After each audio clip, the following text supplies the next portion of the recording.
قصہ کہانی رستم اور سہراب۔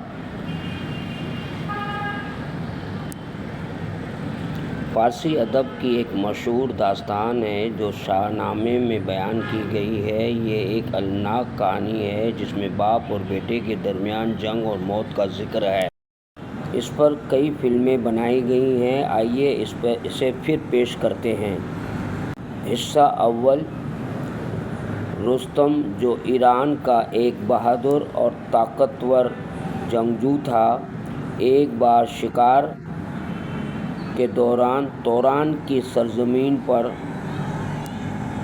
پہنچا۔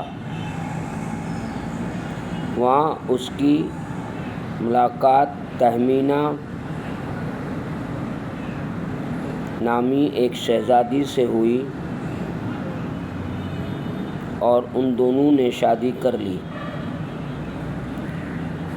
ان کے ہاں ایک بیٹا پیدا ہوا جس کا نام انہوں نے سہراب رکھا۔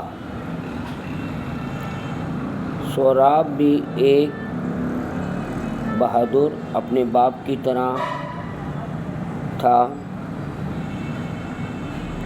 اور طاقتور جنگجو بنا۔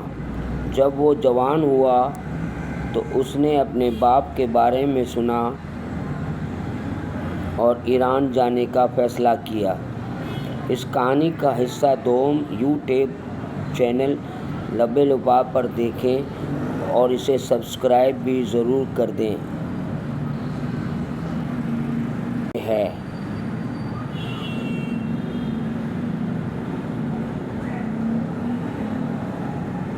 اس کا لنک یہ ہے۔